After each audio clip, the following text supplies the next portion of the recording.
The Detroit Pistons secure back-to-back wins over the weekend in what seems like also their first blowout win of the season. They continue on what seems to be one of the best possible starts to the season anyone could have imagined.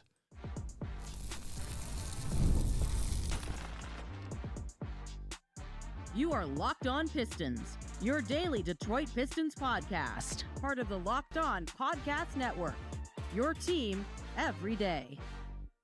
What's the deal? Welcome back to another episode of the Locked On Pistons podcast. Per usual, I'm your host, Khahil. I've been covering the Detroit Pistons for the last 4 years, been a credential media member over the last 3 years. I appreciate all of you guys who make Locked On Pistons your first listen of every single day. We're free to available on all your podcast platforms. If you haven't already, head to the YouTube channel at Locked On Pistons.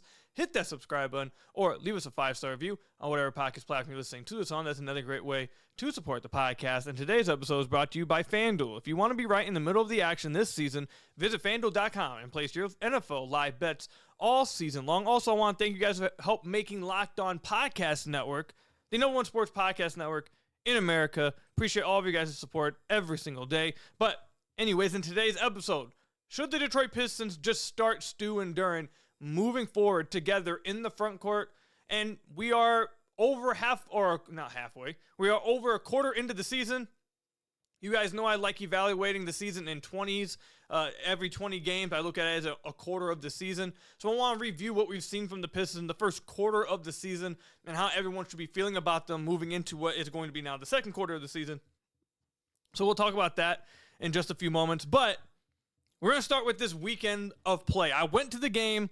I was credentialed for the game against Portland on Friday. The Pistons handled their business against Portland, even though that game was pretty close. We'll get to that in just a second. They win 122-116. And then on the back end of that back-to-back, they played Milwaukee, got their payback after Milwaukee stopped what should have been a 5-game win streak right now for the Detroit Pistons.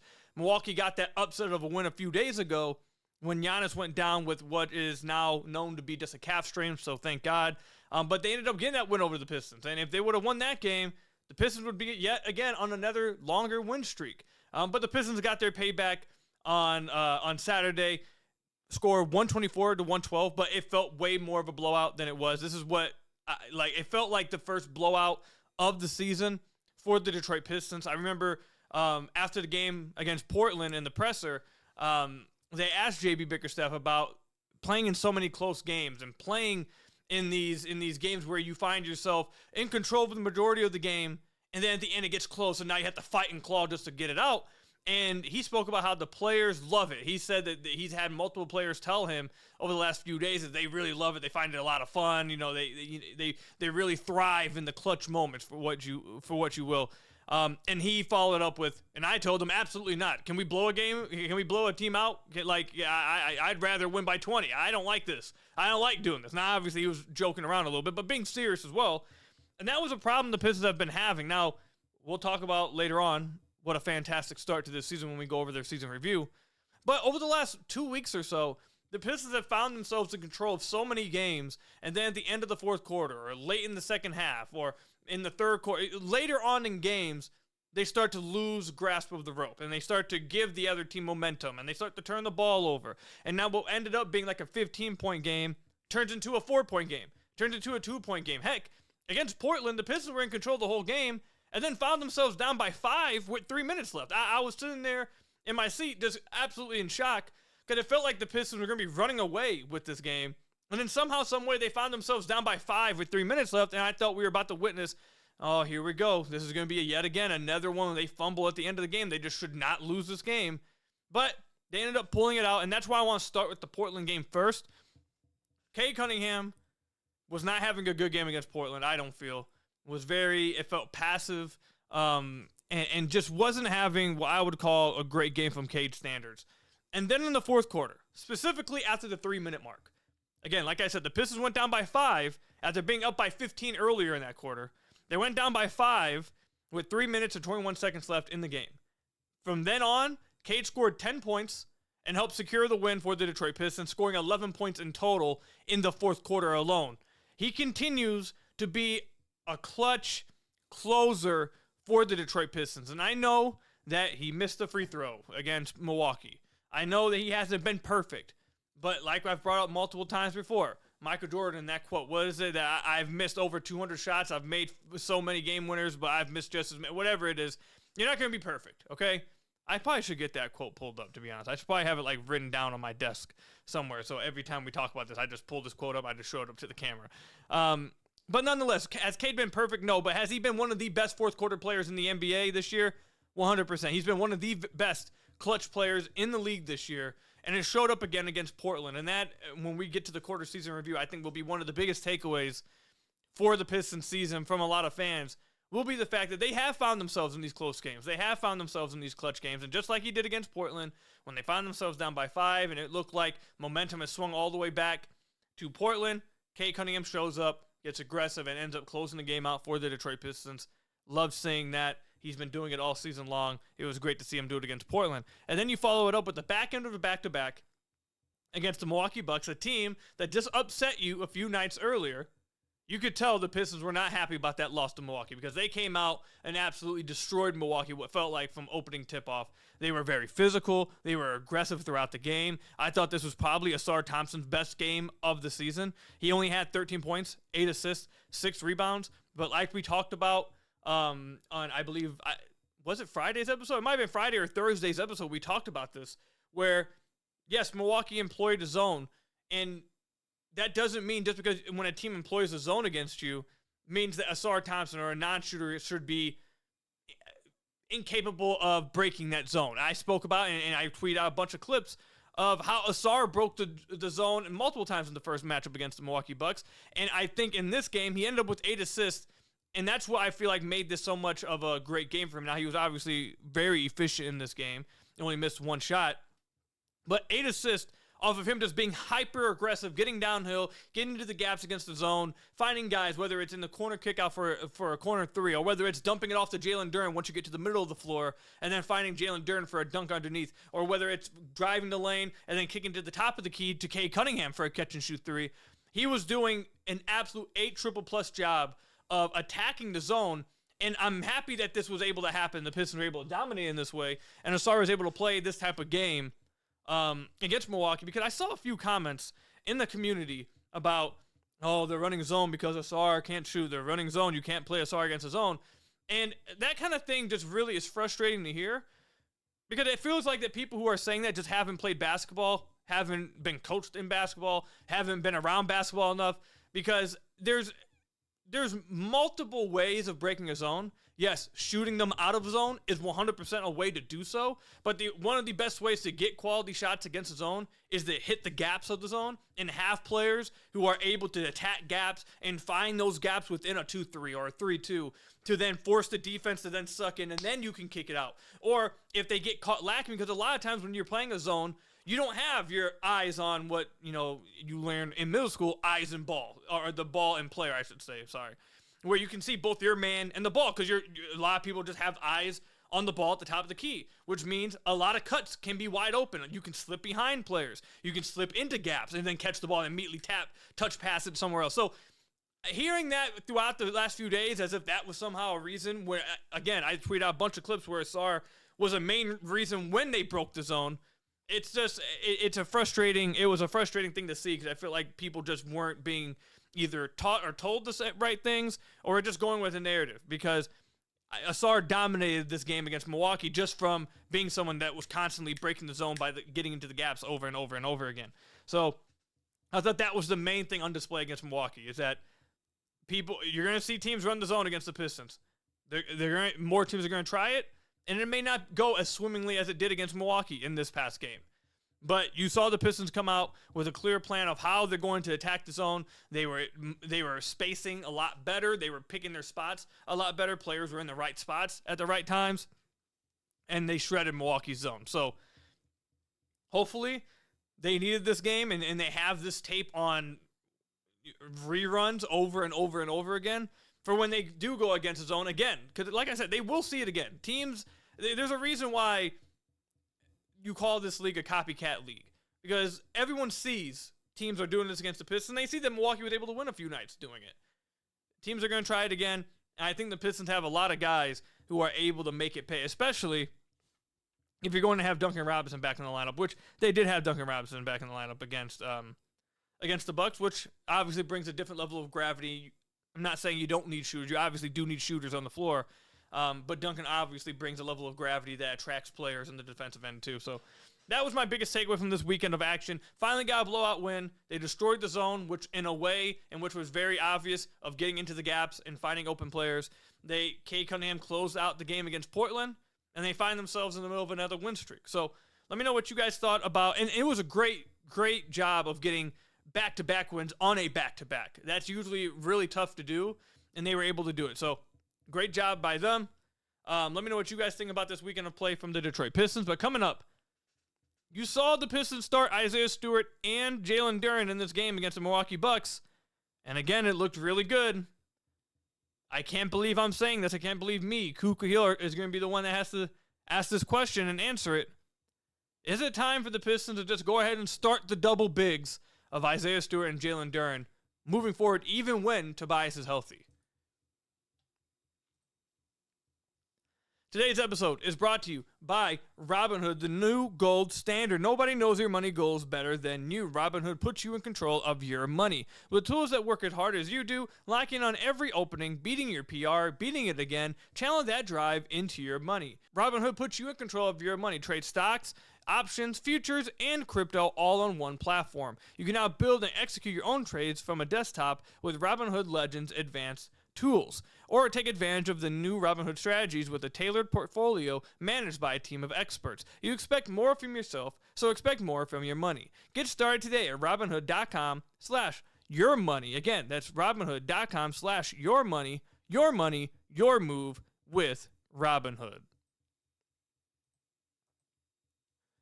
So I want to thank you guys again for making Locked On Pistons your first listen of every single day. We are free and available on all your podcast platforms. If you haven't already, head to the YouTube channel at Locked On Pistons. Hit that subscribe button or leave us a 5-star review on whatever podcast platform you're listening to this on. That's another great way to support the podcast. And before we get into the news, or not the news, or breaking down, I should say, the double big lineups with Isaiah Stewart and Jalen Duren, I do got to let you guys know this.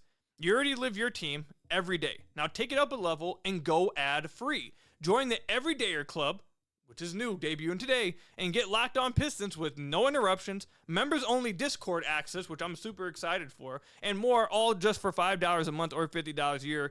You can head, and you can find that out in the description down below. I'll put the link down below for all the YouTube listeners, and obviously for all of the podcast listeners as well in the bio. You can find the link to go do that. I'm looking forward to it. I'm sure you guys are going to love the ad-free stuff. So if you want to check out the podcast or check that out to where you don't have to hear no more ads from me, you can check that out in the link down below.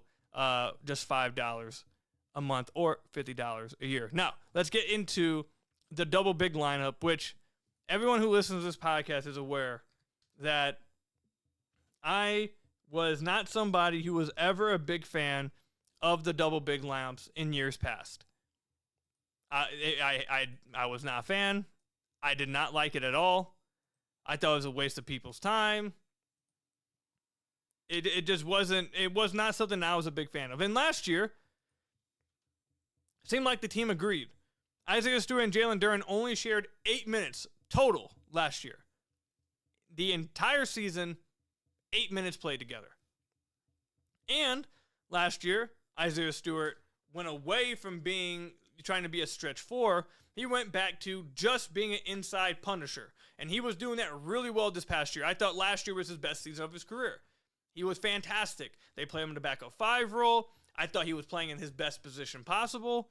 They used him, I thought, the best way possible. And it led to, I thought, his most impactful season of his career for the Detroit Pistons. And again, it led to them not playing Jalen Duren or Isaiah Stewart together at all.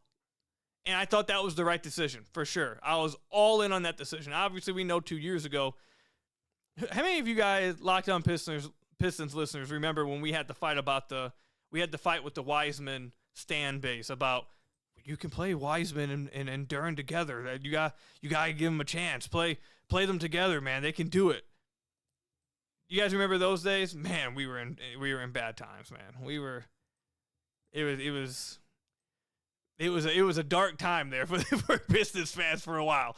But the double bigs was something we had to see, and I was such I was so against it that I literally felt like I was scratching my eyeballs every time I had to watch it. I hated it so much. I never thought it was good.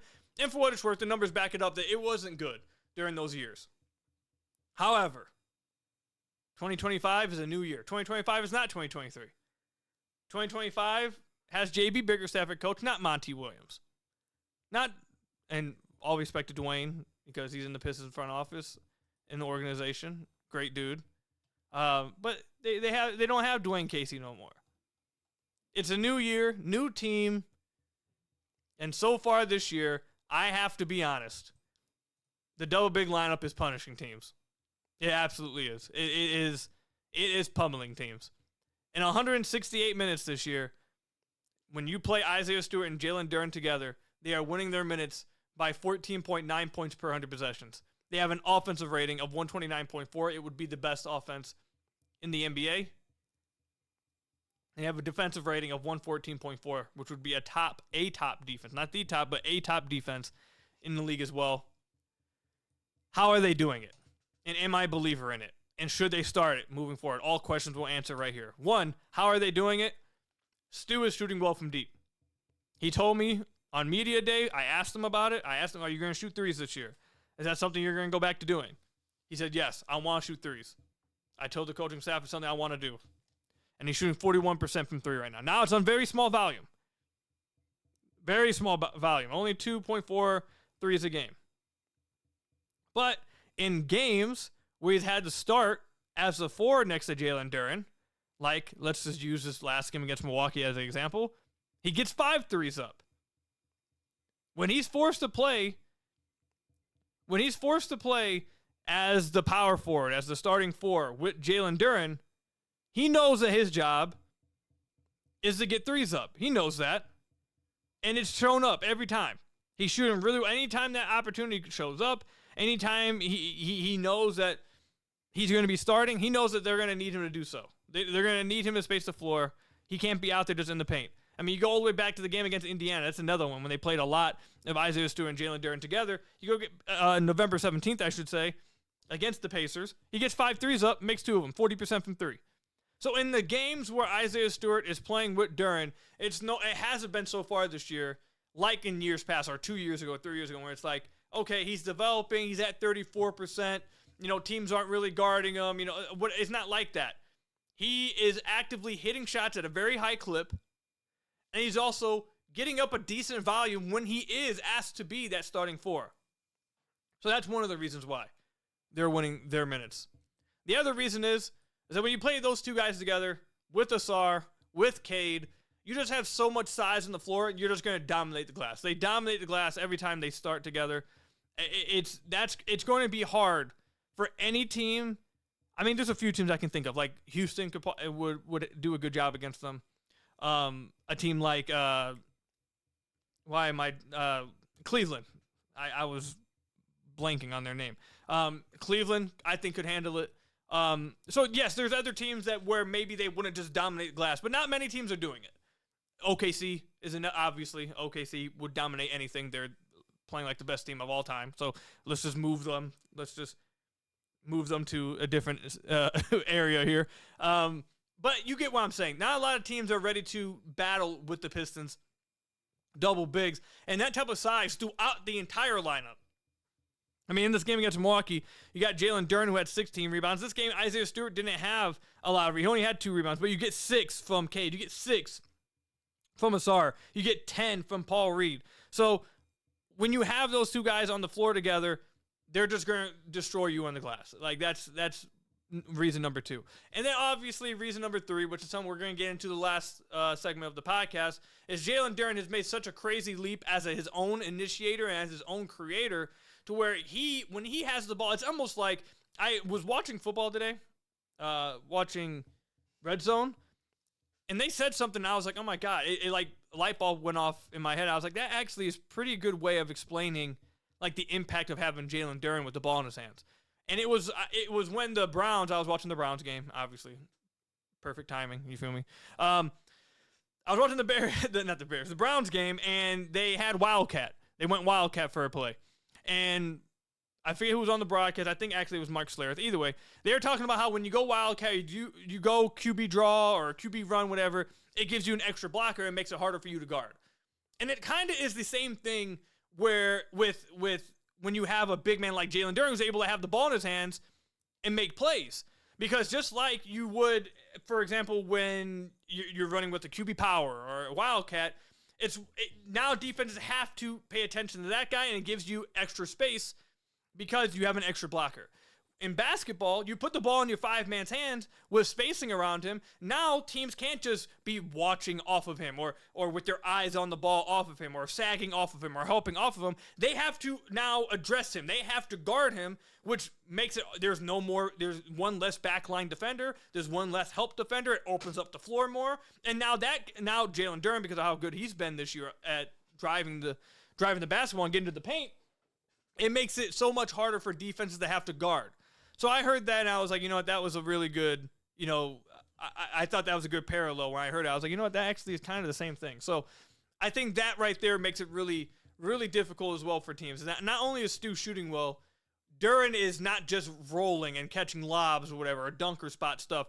He's creating his own action. So now, when he gets the ball, you got Stu in a corner. You got Ausar in a weak side corner, probably cutting down. But then you got Cade and Duncan on opposite wings, and the floor is just spaced out, and Duren can attack downhill. It's looked, and obviously, I saved this for last week. I feel like this is the most obvious thing. Their defense is just going to be absurd. Like they're gonna be super physical. They're going to protect the rim. You get Stu protecting the rim. You get Ausar in the weak side protecting the rim. Jalen Duren's been a better rim protector. You're going to get a bunch of size ability to switch amongst your bigs, switch in the front court. All of the ideas of why it would work. For a long time, I said that it was just the idea of the double bigs. And I said it all the time in the podcast. I would say, yeah, double bigs would be great if you actually had the personnel to run double bigs. Like if you had personnel that could do this, that could shoot threes at a decent enough volume, that could have a floor stretching five, or a guy at the five position that could handle the ball. And all this stuff, if you actually had this type of personnel, then yeah, double bigs would be great. But I said I don't think the Pistons have the personnel. Well, they might be proving me wrong this year. It might be no longer isn't an idea. It actually is the reality of the situation. The Pistons double bigs are murdering teams when they're on the floor. The question is, now should they start it moving forward? I don't think so. I don't think you can do that. I think you got Tobias. You can't just not play Tobias. I don't see how you can do that. Or not just not play. I'm sorry. That made it seem like he would be out the rotation. I don't see any way you could bench Tobias. I think Tobias is too important. I think he has a very clear role in this team. I don't think they would like to do that. And the other reason why is that I don't think that them starting together, Duren and Stu, is like the long-term future. And could I still believe they need a high-volume three-point shooter at the forward position? So I don't think that's the long-term answer. And I also don't think you can start it in the meantime, because I think you need Tobias' ability to stretch the floor a little bit more consistently than Stu. I think teams pay him a little bit more attention than they would Stu, obviously. And then also Tobias' ability to destroy mismatches so far this year. He's been so good at the end of shot clock, so whenever they get a mismatch, I'm just giving him the ball in the post and him making a play. He's been so good with that it is a bailout option for the half-court offense. So do I think you run it more in stretches? I do. I think you do run it in stretches, for sure. But I don't know if I'm at the point yet where I'd say bench Tobias for these double bigs. But let me know what you guys think. Comment section down below or over on Twitter at Khahil. Coming up, I'll give my quarter season review. We are well over the quarter of the season in. How have the Detroit Pistons looked? How do we feel about them? We'll talk about it coming up. Today's episode is brought to you by FanDuel. NFL Sundays move fast. One big play and suddenly everything feels different. That's what makes live betting with FanDuel so exciting. You're not just watching the game, you're reacting to it in real time. With FanDuel, you can place bets as the action unfolds, every drive, every momentum swing, every highlight moment. live betting is best when the game starts to shift. A receiver gets hot, a defense tightens up, or the momentum flips after a turnover. FanDuel lets you jump into the moment. Live spreads and money lines adjust instantly. Player props update as guys heat up. You can also bet on next touchdown scores, drive results, totals, and more. It keeps you locked into every snap, every drive, every possibility. So if you want to be right in the middle of the action this season, visit FanDuel.com and place your live NFL bets all season long. That's with FanDuel. The game moves fast. So can you with FanDuel. So I want to thank you guys again for making Locked On Pistons your first listen of every single day. We are free and available on all your podcast platforms. If you haven't already, head to the YouTube channel at Locked On Pistons. Hit that subscribe button or leave us a 5-star review on whatever podcast platform you're listening to this on. That's another great way to support the podcast. I think this is pretty, if I wanted to just make this like a 1, 2, 3, click end, the podcast right here, this is an easy way to evaluate the Pistons one quarter in. You want just most basic way to evaluate the Detroit Pistons. How have the Pistons done? Someone comes up to you. How do you think the Pistons have been this year? How good do you think they are? Are you happy with their season so far? About all that? Easiest way to answer this, there's only one team in the NBA with more wins than them. It's the Oklahoma City Thunder. Let that sink in. There's only one team in the NBA that has more wins than the Pistons this year, and it's the unbeatable Oklahoma City Thunder.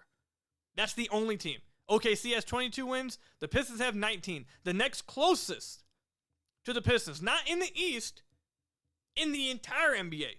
The next closest team in the entire NBA is 3 games behind the Pistons. It's the Denver Nuggets with 16 wins and the Lakers with 16 wins. So, how do I feel about the Pistons a quarter of the way through the season? I feel fantastic. I think they've been absolutely fantastic. I think they've been better than anybody could have possibly imagined.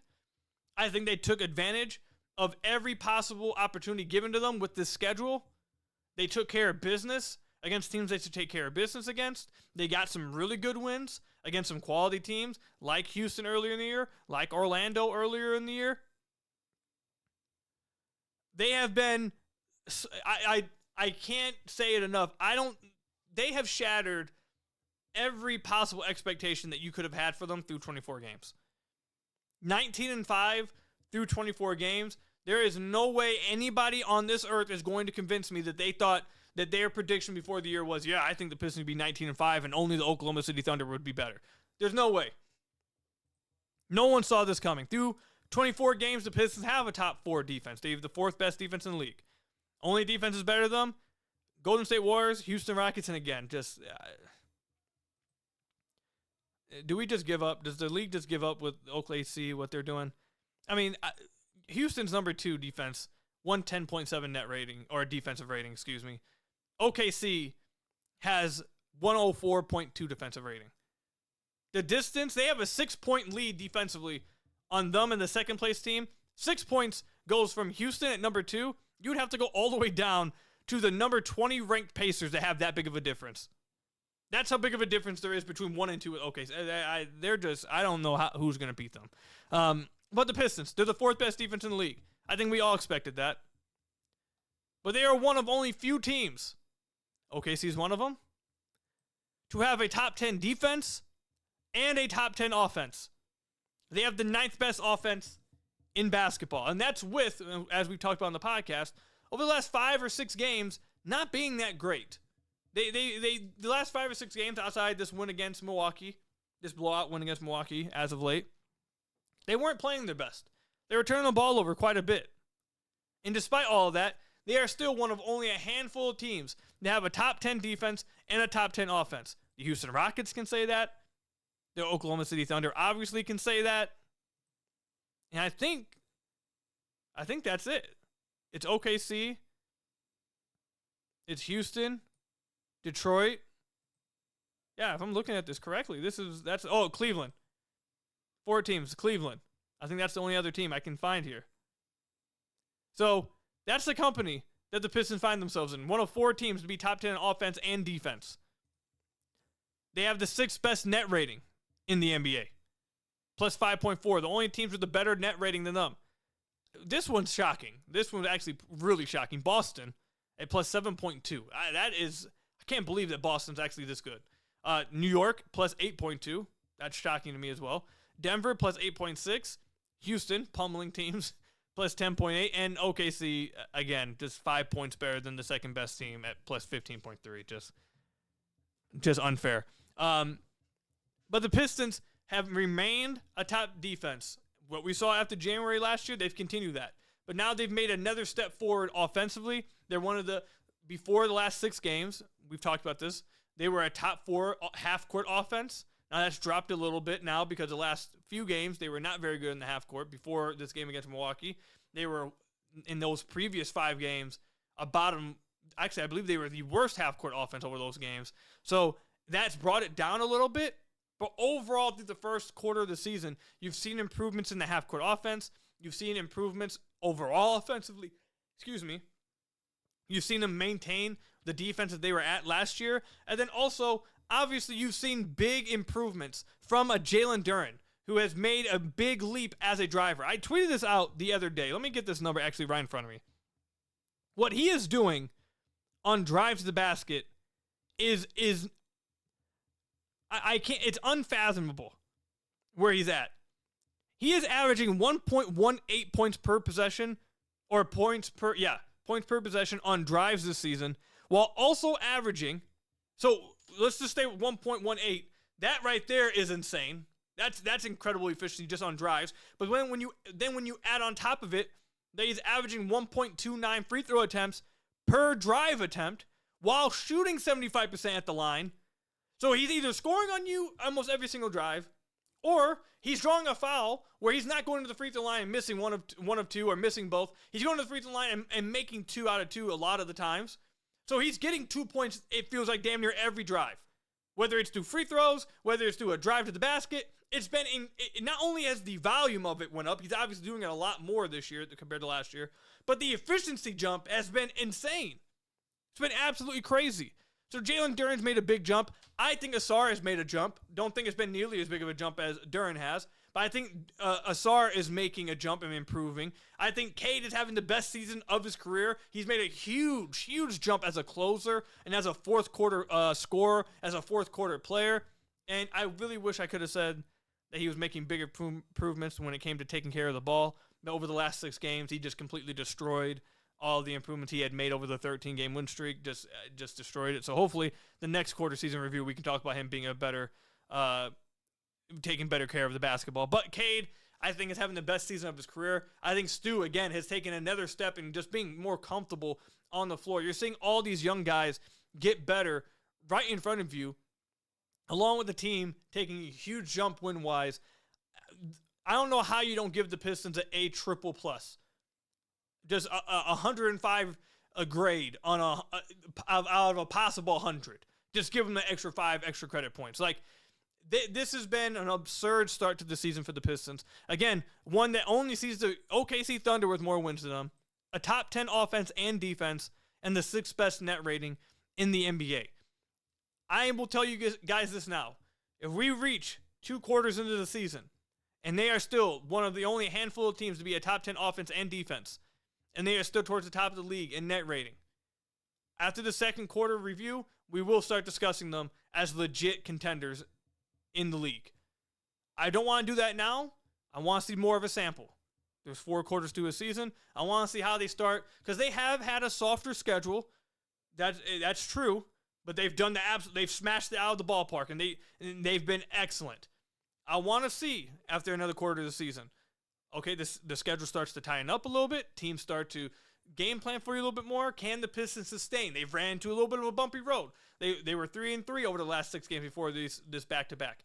How does that look? Do they start to recover? Do they go on another win streak? Do they start to answer some of the game plans? Do they consistently find an answer to the zone defense? Do they go back to taking care of the basketball? I want to see these answers, because they answered the first handful of questions. They knocked it out of the park. But as the season goes on, teams get more film on you, more questions will come. And now that more questions are coming to them and more things they have to figure out, will they figure that out just as well as they did at the beginning of the year? I want to see that before I start talking about them as legit contenders. But they're on their way. They have the makeups as of right now to be there. We'll find out in January, February how they're looking and if they're on pace to be one of the Eastern Conference, to be one of the contenders to represent the Eastern Conference in the finals this year. We'll talk about it then. But that's all I've got for you guys, man. This has been a fantastic start for the Pistons, A+, and hopefully they continue it on throughout the rest of the season. That's all I've got for you guys today. Thank you guys for making Locked On Pistons your first listen of every single day. Free and available on all your podcast platforms. Hit that subscribe button to the YouTube channel. Leave us a 5-star review, whatever podcast platform you're listening to this on. Stay safe out there. Till next time, peace out, everybody.